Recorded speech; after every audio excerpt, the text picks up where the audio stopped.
Greetings, gentle viewer! And howdy! Last time, we had a dramatic duel with the Jaeger King. No, it was pretty awesome, and we got some valuable information. Then Michael blew up on everybody and lectured us all, and now we're dealing with the aftermath. We begin this episode the way we have begun many an episode, on the Dareflinger. Yep, on the Dareflinger. Again. Outside is the camp. I figure we'll be here for about, half the episode. That is my complaint. That is all. We're the Bittersweet Gamers! I'm We Square! And I'm the Opinionator. Okay, let's do it for real.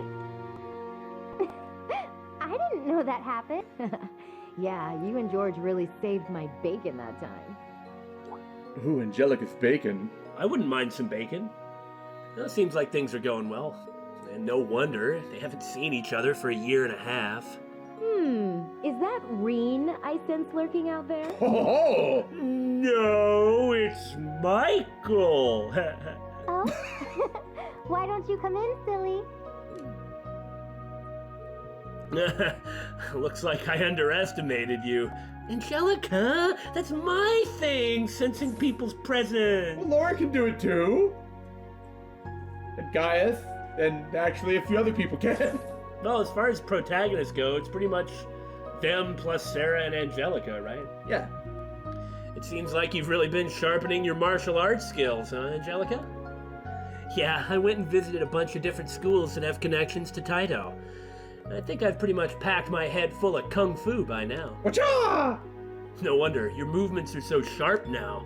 You were able to meet with your master again, right? The one who first taught you Taito? Yeah, she's from Calvard, so it's pretty hard to get over there to see her. But I was able to talk with her about quite a few things while I was there, so it was a good trip. Yeah, we mentioned the Calvard stuff before, just in passing of the stuff that's happening, which is the blighted land. Yeah. Well, I don't really understand anything about martial arts, but were you able to finish your cross-continental motorcycle trip?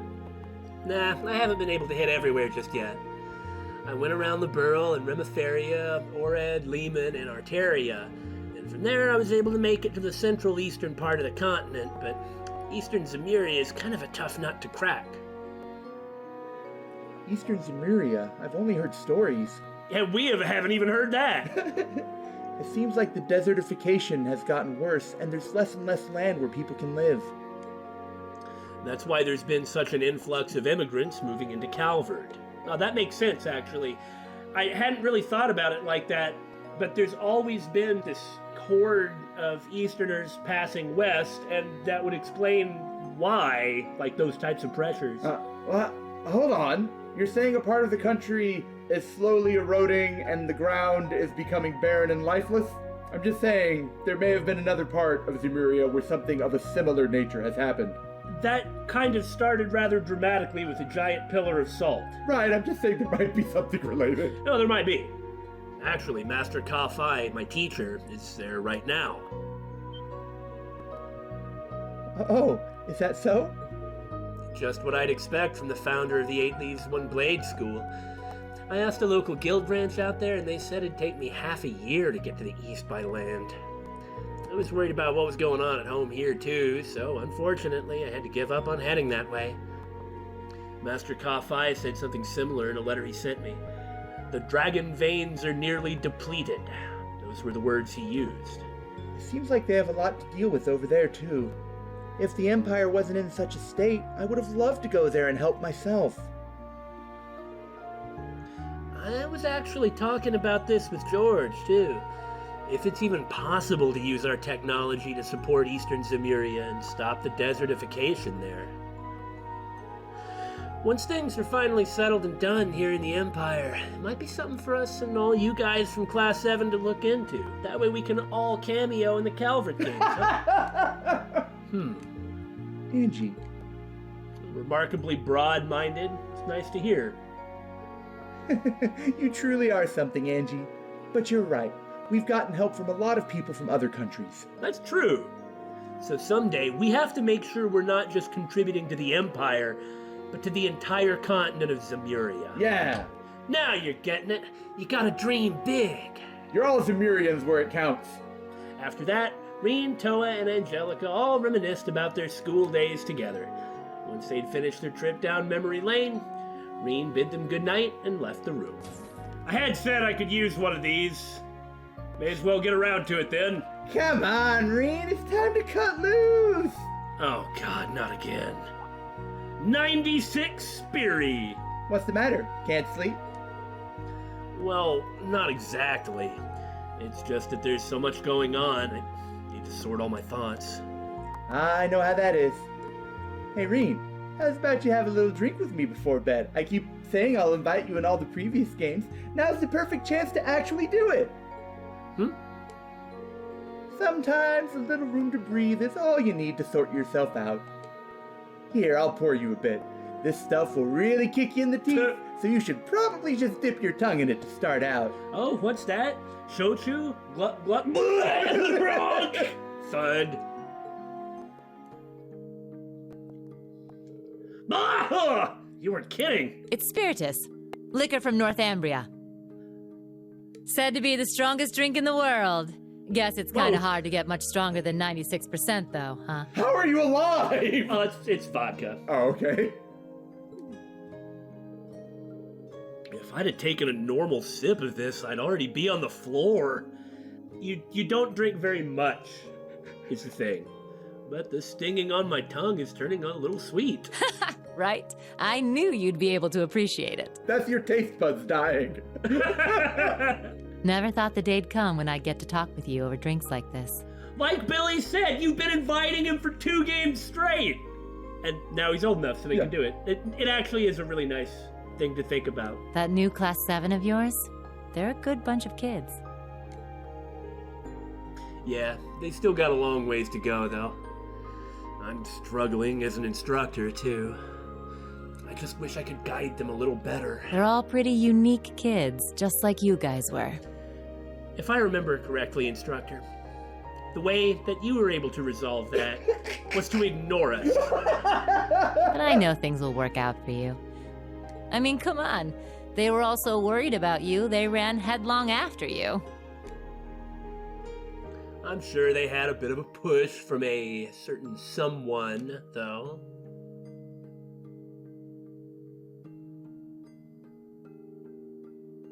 You already knew, didn't you? Who those purple Jaegers are. Of course I did. What they said brought back some complicated feelings. At first, I wasn't positive, but when I saw your reaction, I knew. That's so. Guess I've still got a ways to go myself in that case. Their outfit is purple. The purple lightning. Mm-hmm. I assume that's a coincidence. They're not martyrs for the cause of one of their own people who they fought against since. But, you know, it's an amusing coincidence. You get those sometimes. Back then, during the Northern War, I couldn't do a thing. I spent all my time getting rid of all of the archaisms that were let loose on the city. All the higher-ups in the Northern Jaegers, the ones who worked with Ouroboros, got away. If I'd captured them, Northumbria's government would have called for a ceasefire. I could have stopped the annexation. That's a nice little scenario, Reen. But you know it's a load of bull, don't you? Thank you! I was about to say the same thing myself. The world does not exist based on the shoulders of the actions of the Ashen Chevalier. Thank you very much. Don't think that it does. Like, what egotism. And there was literally nothing that was going to stop the annexation of Northumbria. Yeah. I would like to see Northumbria retain or regain its independence, because I don't like all this annexation. Having said that, this was probably the best outcome for the time being. Yeah. For the time being. They got completely screwed by the salt pail incident. And not only that, the Northumbrian government and the Northern Jaegers really were intertwined, and it's not that it was supposed to be bad or initially was a bad thing based on why it happened that way in the first place, which was like desperation, but they needed to be forcibly separated. in order to save Northumbria, you've got to cut the Northern Jaegers out of Northumbria, and that's kind of what happened. Yeah. And I think that's a good thing, because now you can never accuse Northumbria of being essentially a proxy of the Northern Jaegers, and vice versa again, because they fought a war for this. Yeah. That lets both the people of Northumbria and, frankly, the old Northern Jaegers off the hook. Like, it lets them all be able to move on. We already found out that most of the members of Northern Jaegers joined the Imperial Army. Right. And the reason that they said that stuff to Reen, like, actually, we're not upset with you, Ash and Chevalier. Oh, no. We'll fight you if we have to, but we're not mad at you. We don't have anything against you. Actually, we're grateful. We'll still fight you if you're in our way, but thanks, man. Yeah. Because they care about their country. That was the whole point of the Northern Jaegers and why they were so... entwined with the government. Exactly, is because they were trying to do everything they possibly could for the survival of their country. And they knew what had happened, and they knew that Osborne was using all of these as excuses. I'm pretty sure I said it in an episode. I imagine that the leadership of Northern, the ones that Reen was just talking about, that they ended up essentially sacrificing their reputations or something like that in order to help their country. Yeah. Like, we're going to be the bad guys now. We're going to take the government hostage. We're going to put all the blame on ourselves. We're going to work with the society. And this way, Northumbria will be okay. There you have it. Chew them out, Sara. The annexation of Northumbria was done under the Imperial government's orders. Way I hear it, General Le Guin agreed to take the place over to keep the provincial armies from being disbanded. And that's why we have the Unified Regions Army, and why the provincial armies still exist to some degree. Yeah. The outcome was decided from the start. In the middle of that farce of a war, you managed to save the lives of tens of thousands of citizens. And the Jaegers you met today? I think they know that. Yeah. But maybe it was impossible from the start. I will point out, while Needhogg was preparing the ambush for you, who attacked them to soften them up? Uh-huh. Yeah. It would sure be nice to not have to deal with Northern as an enemy for once. Fixing a country already being destroyed from within by Jaegers. You probably knew that too. Who? Whoopsie. Well, you see, he was...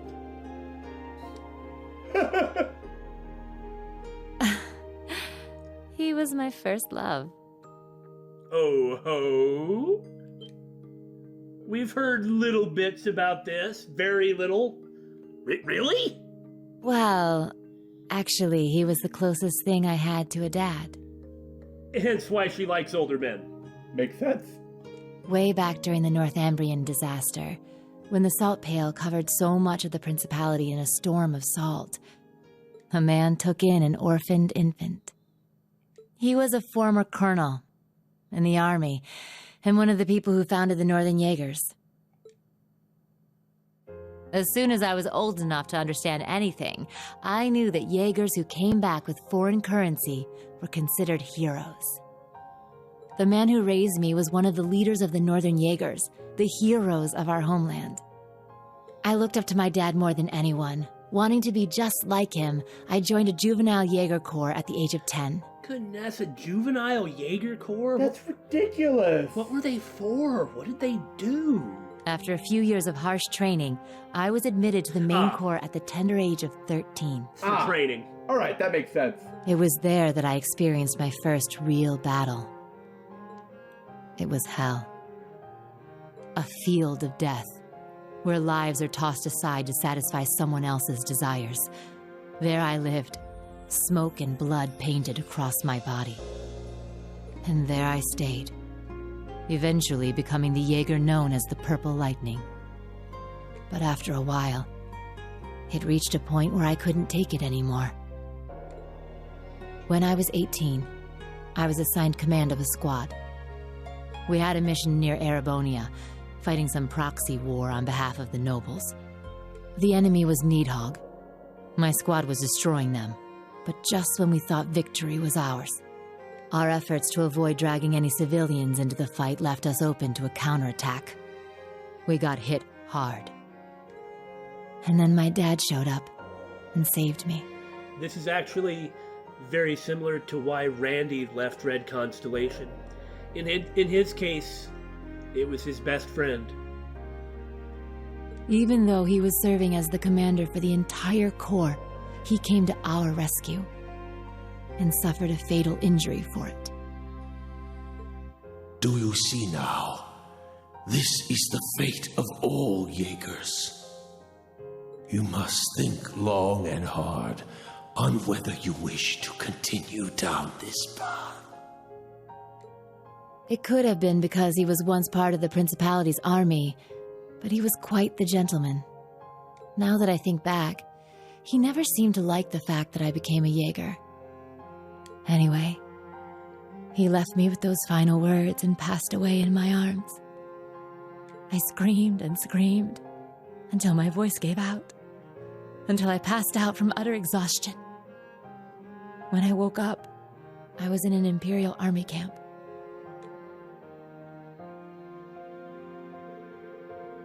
Was that when Instructor Beatrix treated you?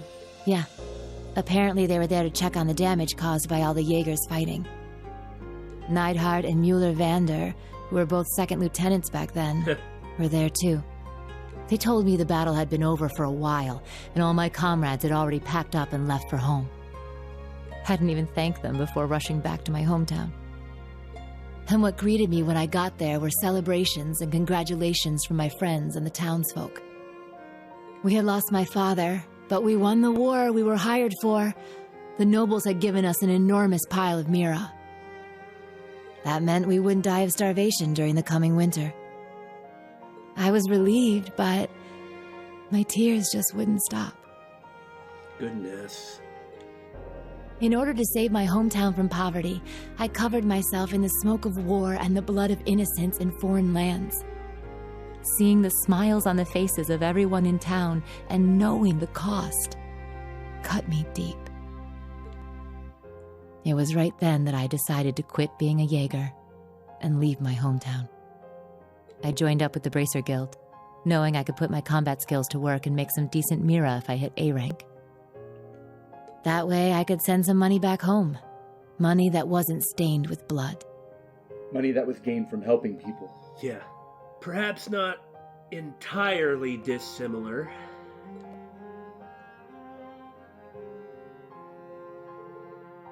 I finally understand the true origin of your strength and kindness. I'm not strong or kind. Yeah, that's what I thought she was going to say. But I think I've finally started to get closer. Little by little. Closer to being like the man I admired so much. My dad. My commander. And my first love. Sara. Well, it makes sense now.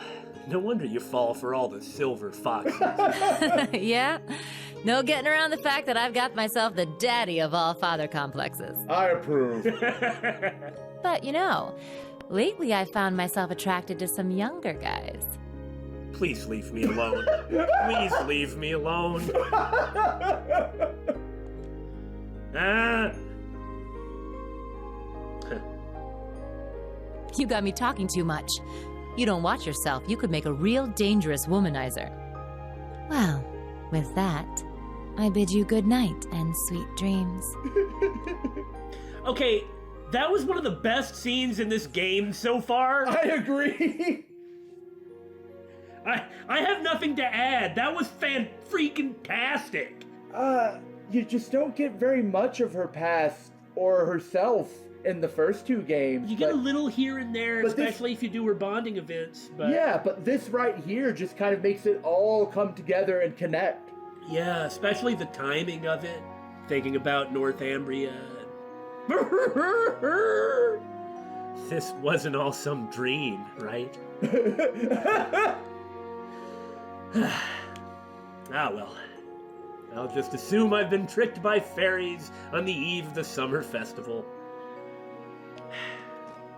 Damn it, Instructor. And man, her voice actress has always been good, but she did fantastic through all that. Oh, that was great. So, What's up, buddy? Reen? Can't get to sleep? Nah, I just couldn't resist the sight of that gorgeous moon, or the calming sound of the waves. But you can't leave the train. Drinks with my old teacher. Ah, that makes more She's sense. really hot. That thing I showed you is called Zector. Zector! That's fantastic. Sorry, that's the most I'm gonna say on that one. That's good enough. I have no complaints about him giving us that. Hey, Valimar. Does the name Zector ring any bells? 100% that's a Divine Knight. When we saw it, it was like, oh, it's a Divine Knight. I feel as though I faintly remember that name. Good enough. Ah, yes. Though only a small fragment, I remember something. 250 years ago, during the War of the Lions, Zector was the name of the Divine Knight under the 6th Prince's command. Okay, I'll have to run to the Black Records and figure out which prince that was. Just as I thought. Lucius Rice Arner. He was the pilot of the Palatinate Knight.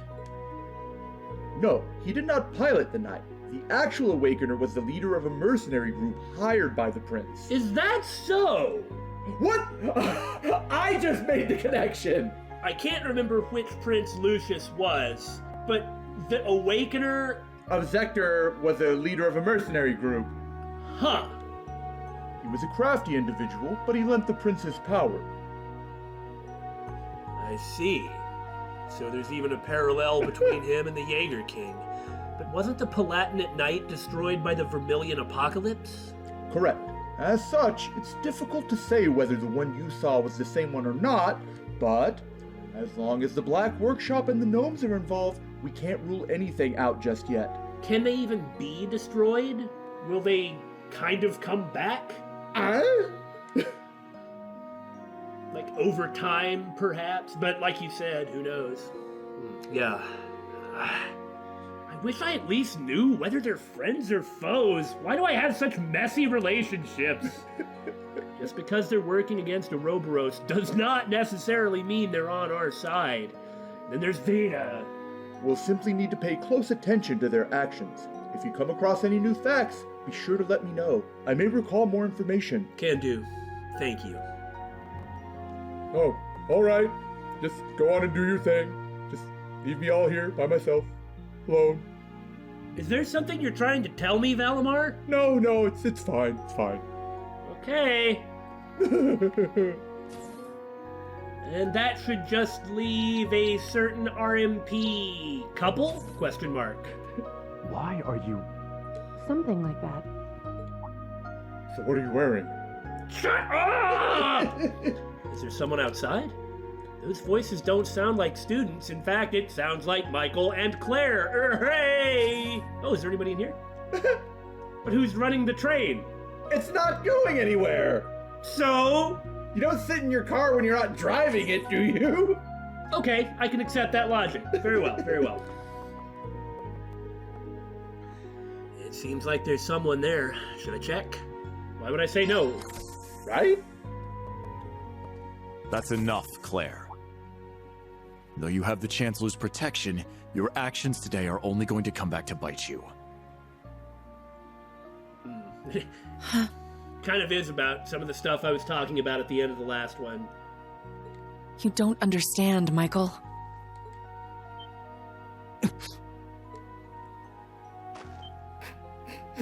Show Who's yourself.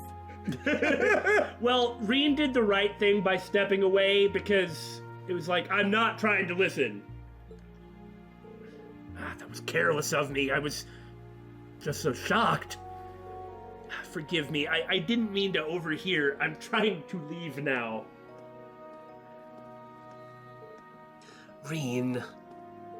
Schwarzer, I don't appreciate your eavesdropping. Yes, sir, I know. That's why I was trying to leave.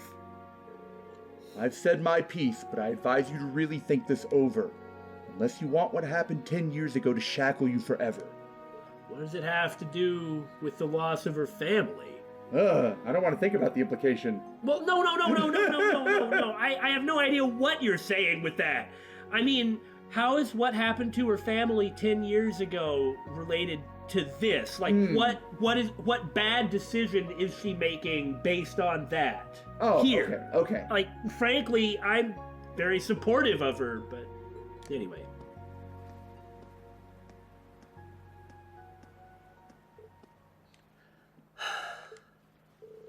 I'm really sorry. I just came out for some air, Lai.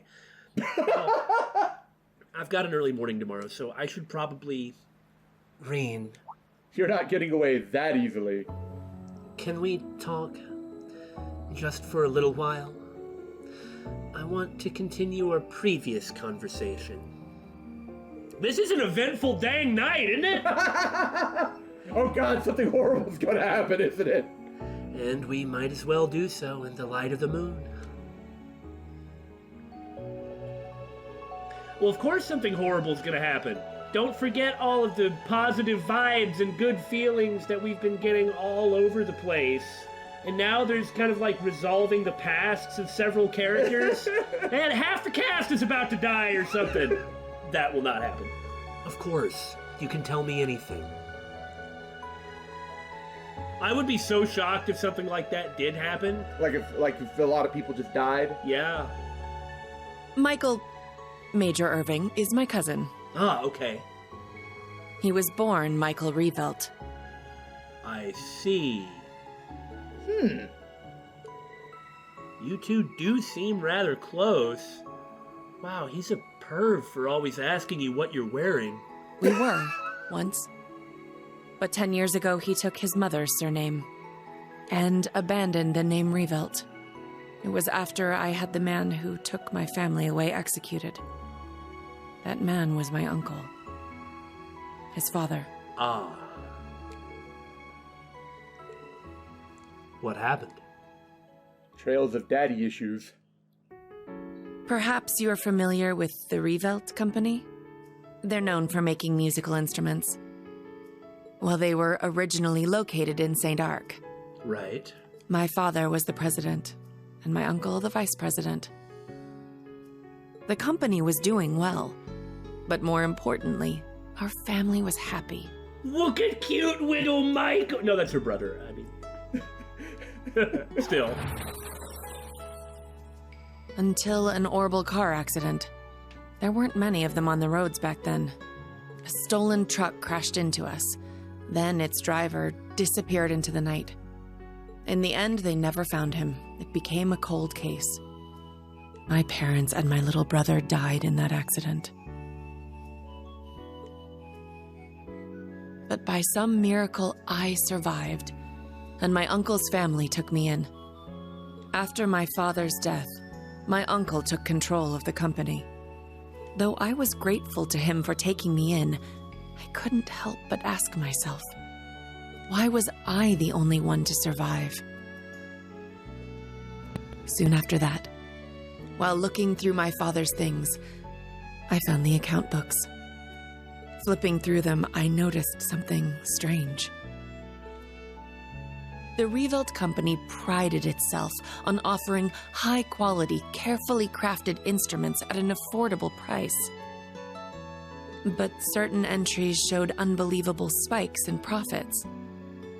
I had a feeling something was wrong, so I looked a little deeper. Each account book I read put things in starker relief. At last, I realized what my uncle had been doing right under my father's nose. He was making a fortune selling cheap, mass-produced instruments from abroad under the Rieveldt Company name. What's up with all the corrupt business interests in this game? It's like more so than you got in Crossbell. That's a good question. He even had the gall to commission a product he could sell as Maestro class to scam people out of even more money. For goodness sake, they could have just, used the name, but just had like the affordable version. Yeah. Like the commoner class instruments. I knew Father must have noticed his brother's wrongdoing and planned to question him. But before he could, the accident took his life.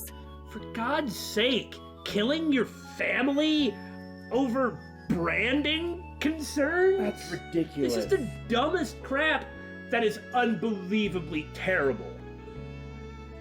When I confronted my uncle about this, He was surprisingly candid. You've got no proof. And if you did have any, I've got several powerful nobles ready to back me up should it come to that. No wonder she went with Osborne and was part of the RMP. Makes perfect sense. Even if you talk, the most suspicious part of that accident is that you're the lone survivor. Good luck getting anyone to listen to you.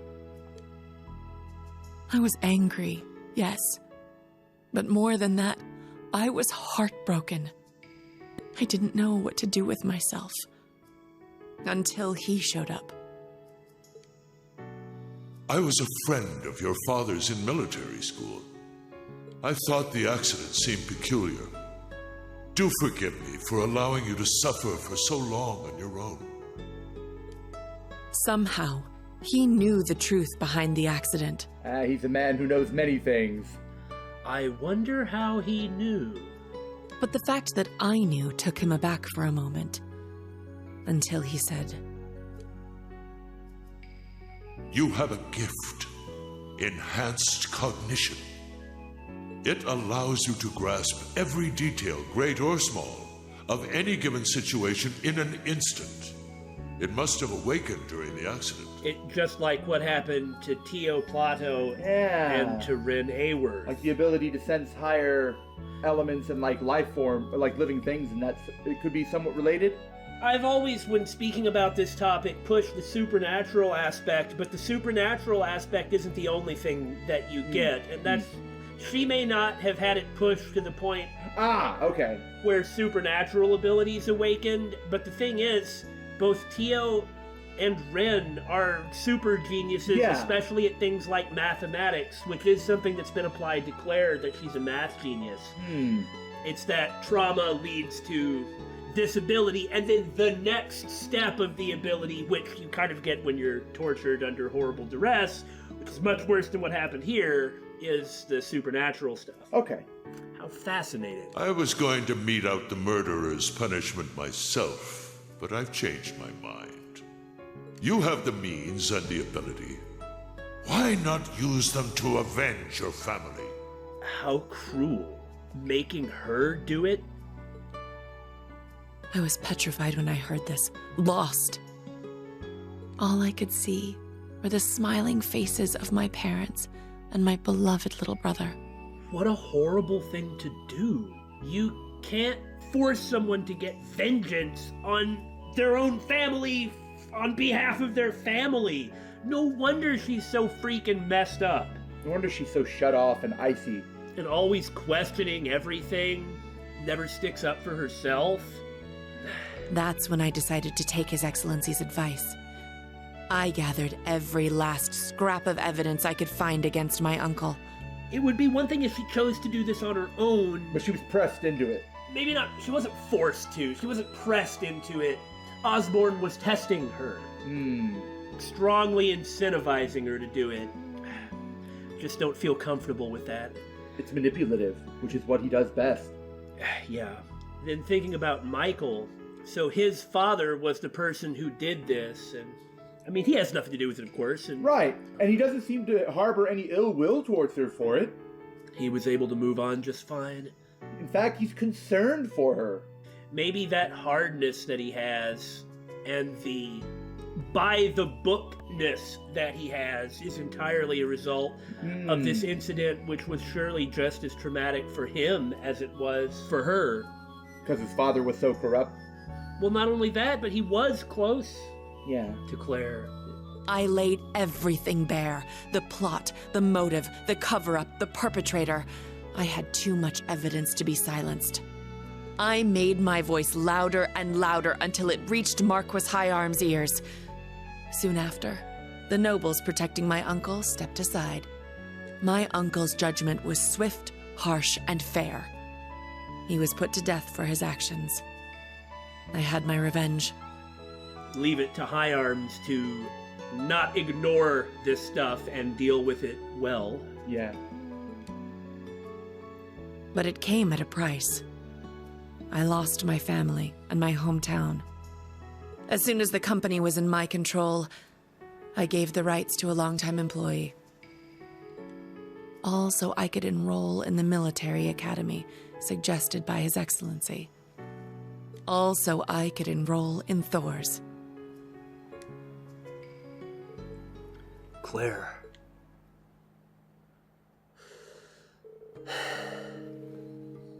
I finally understand both why you hold Chancellor Osborne in such high regard and why, once in a while, I see sadness in your eyes.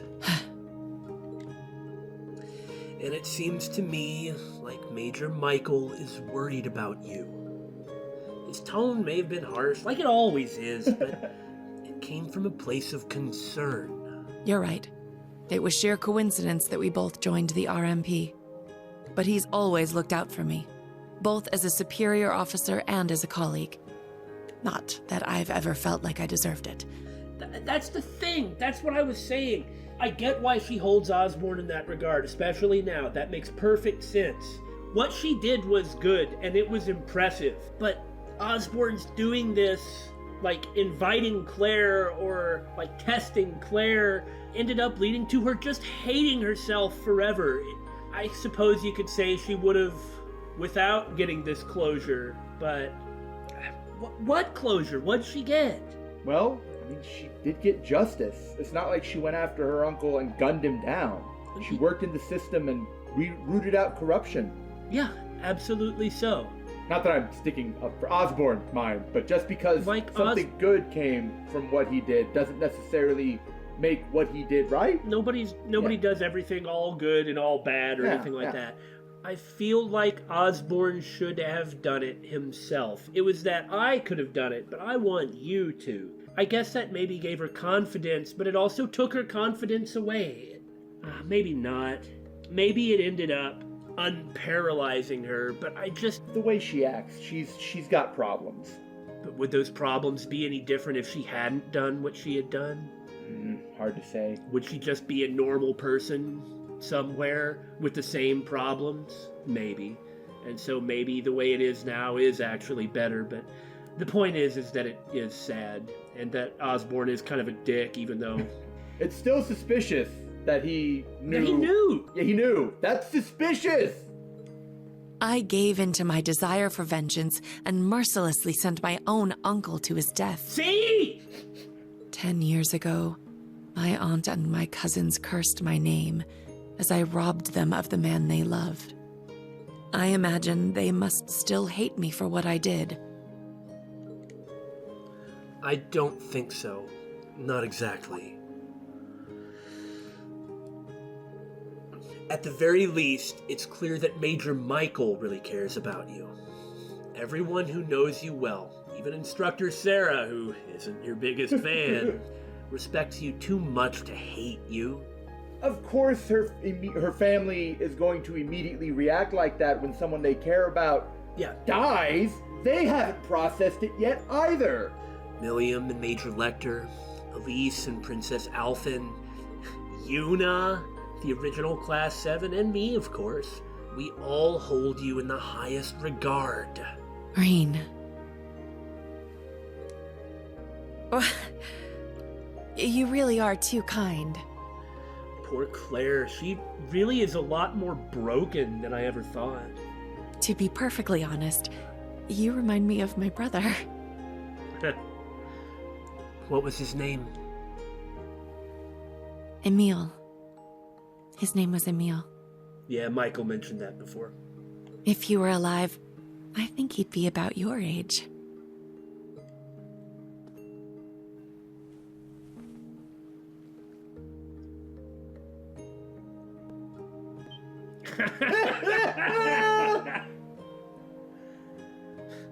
Sydney's lying in bed going, Instructor Reen. Man, Reen is just scoring repeatedly here. Thank you for hearing me out. But I think tonight is the last time I'll compare you to my brother. Oh, come on, be nice. It's disrespectful. Huh. Both to him and to the man you've become. Good night, Reen. Sweet dreams.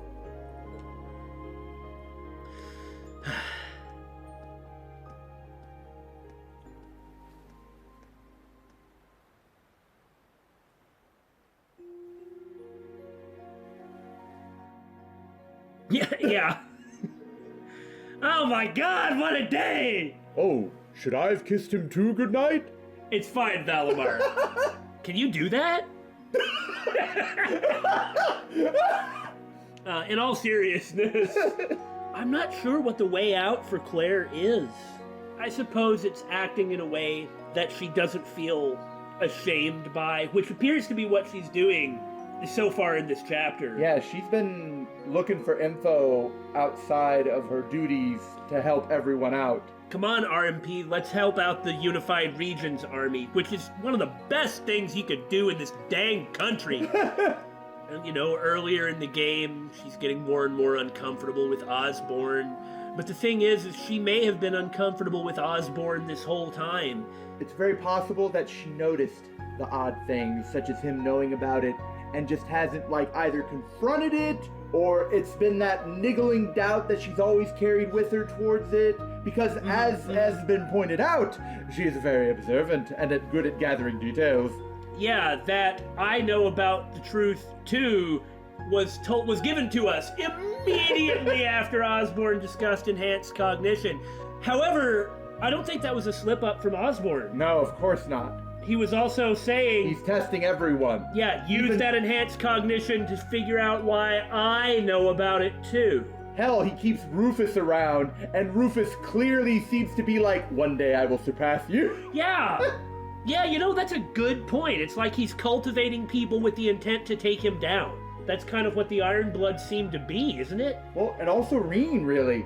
I don't know how much he's cultivating Reen here, but sure, fair enough. Well, he's certainly not acting all nice towards them. He cannot be blind to the fact that Reen's not happy with him. You know, you're right. You were right about this. And Lecter's an enigma, of course, but even Lecter in this game earlier was like, geez, boss, aren't you laying it on a bit thick? And he's got to know that Milliam prefers Class 7 to him, although maybe we didn't know that before, but we do know that now. Yeah. We do know that now. We don't know the details about Lecter, so be it. Still say there's a darn good chance that he's an Anguis, but forgetting Lecter, every one of the Ironbloods, we find out in this game, has tried to or has some sort of reason to want to do away with him. To oppose him. What does that mean? Is it like Orthros, Cayenne's ancestor, who had taken control of the capital, and all these other princes of the Arner family rose up to strike him down in a righteous way and give birth to the brand new empire, and that was what Dreikel succeeded in doing, unifying the empire? Is he trying to set himself up? Is Osborne actually trying to set himself up as the bad guy and set up people to do away with the bad guy, to unify the empire and fix all of its problems? I'm glad you pointed that out. He is making a lot of motions that making a lot of people unhappy. Like, he's not a political moron. He's brilliant. It's like he is building this resentment on purpose. That there might be something to this. I mean, he rolled those railway cannons right up to the border of Calvard. Nurny, nurny, nurny, nurny, nurny, nurny. Oh, is that what they sound like? That's kind of what he was doing as he was... okay. You know, mocking them. Yeah. Yeah, that's something to keep in mind. Maybe he's trying to take down the Empire himself. In a really Machiavellian way. Yeah. All right, then. I'm not surprised that I feel wide awake, but it is weird that my heart feels so light. I'm gonna have some good dreams.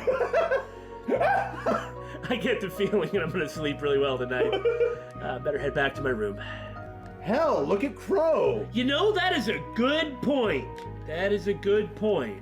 Osborne wasn't surprised when he got shot. He was just like, well done, Armbrust. Yeah, it was all part of his plan. Because he made that Civil War happen. Yeah. He wasn't the only player, but... Oh, no. Man, I should have made Toa and Angie kiss me, too.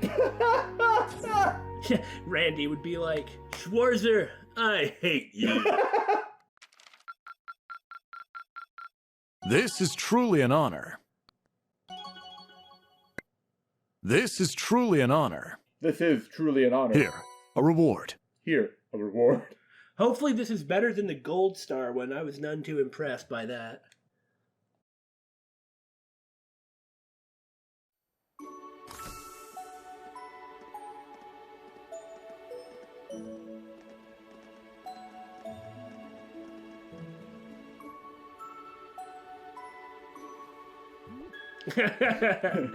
But, you know, all the club folks are all sticking together now, which is kind of the point.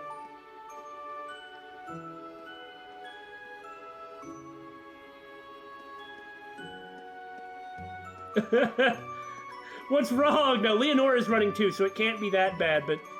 No, it's just morning training. She's training him. Oh, okay. She's running him ragged. Excellent. Good job. Also, a horse instructor? Well, she's not gonna take one of our bikes. The sidecar! You robbed our sidecar! Oh my gosh, she did! The next morning, Sara, Angelica, and Claire left the camp. Angelica went to Ortis for the provincial council, and Major Claire returned to Heimdall. Hope you got use out of her. Sara, meanwhile, made for Raquel to continue her search for the Jaegers, and...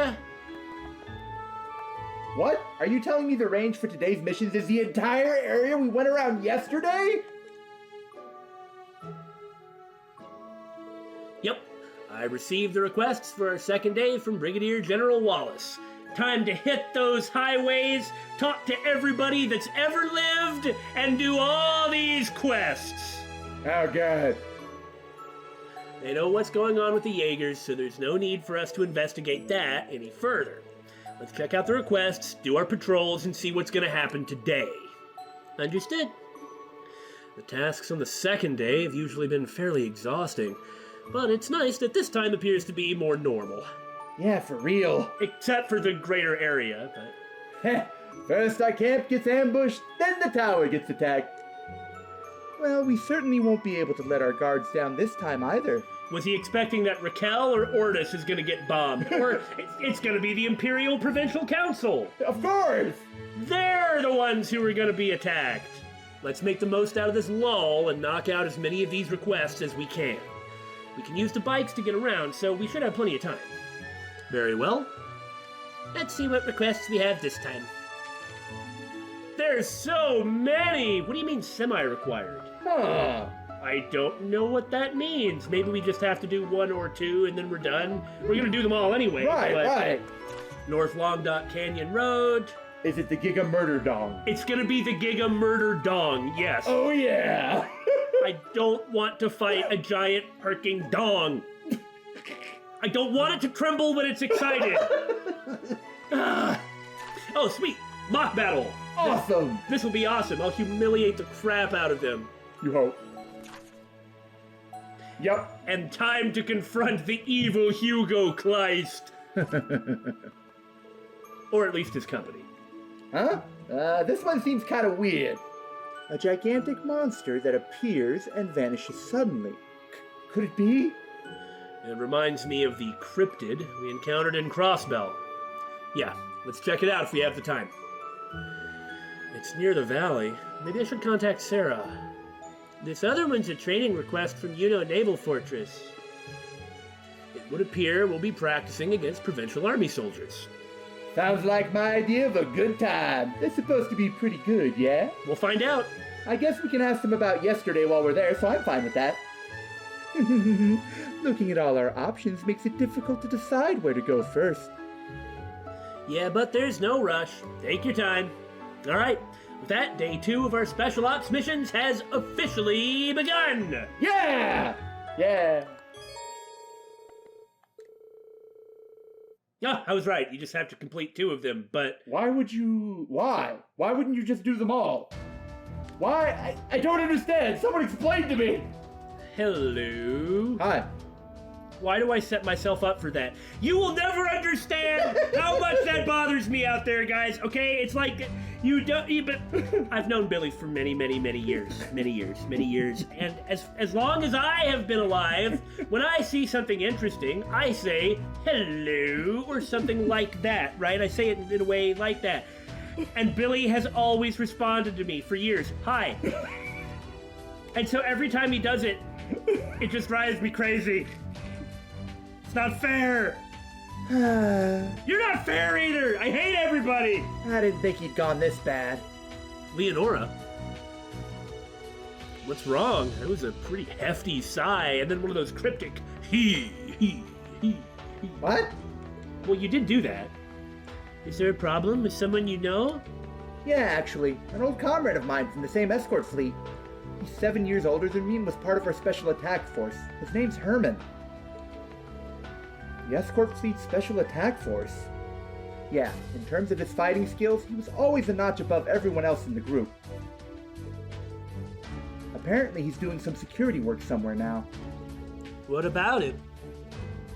The way I hear it, he's gotten himself involved in some pretty shady stuff recently. Seems like what he's doing is pretty much extortion. Hearing that makes me mad, embarrassed, frustrated. So you're saying that guy wasn't like this before? Yeah, he was always quick to fight, but as far as I know, he wasn't the type of guy to start getting into such underhanded stuff. So I went to go ask him about it to his face yesterday. Yeah, she was looking for him. He told me that he'd decided he was done being the one getting taken from, and that he was going to do the taking from now on. The Silver Whale Fleet was broken up by the government after the Civil War, but I thought that even if we all got scattered, our pride would last forever. That's why I'm so completely disappointed with that guy, from the bottom of my heart. You want me and my thugs should go surround him and learn him to quit acting in a bad way? Leonora. One of Leonora's comrades from her days with the escort fleet. Well, this appears to be about the only point in the game where there's going to be any real development for Leonora, so based on what she said, it doesn't seem like he's a bad guy. Wonder if there's a way to get Leonora's feelings across to him. With violence! Hi, Major. All of you'd better be reflecting on the mistakes you made last night. Of course. Yeah, don't worry. I've done so much reflecting. I'm practically a mirror. They're so sincere. Hey, you two are the least convincing out of all of us. We won't do something like this ever again. Yes, I don't want to get scolded like yesterday either. I imagine that next time the instructor is in trouble in an establishment that it would be illegal for us to enter due to our minor status, we will just have to let him perish in there, as per your orders, Major. I'm so sorry. Fine. In any case, keep up the hard work today as well. Schwarzer, keep an eye on them. Understood, sir. He must have a lot of things to think through when it comes to Claire. Yeah. Hope everything works out, though. If I remember correctly... The joke is dead, David! The joke is dead!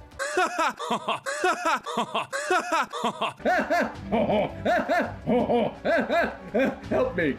Hello, Instructor Schwarzer. I can't help but notice that you've got 2 separate sets of lipstick marks on your cheeks! Oh, did I forget to wipe those off? My bad. Instructor! But before we end, thank you to the comment section for pointing this out to us so that we didn't miss it. Thanks, guys. May as well take care of this part now before we go on to the survey of everything, but we'll do that next time.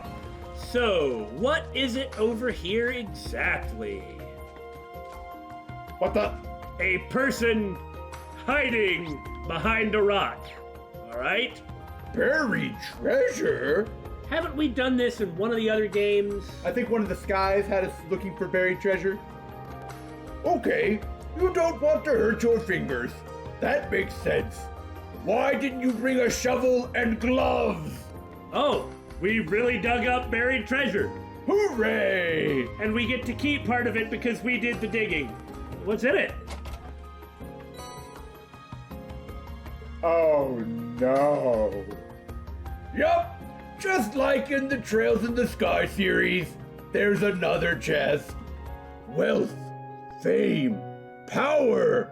The king of the pirates obtained this and everything else the world had to offer. His dying words drove countless souls to the seas. You want my treasure? You can have it.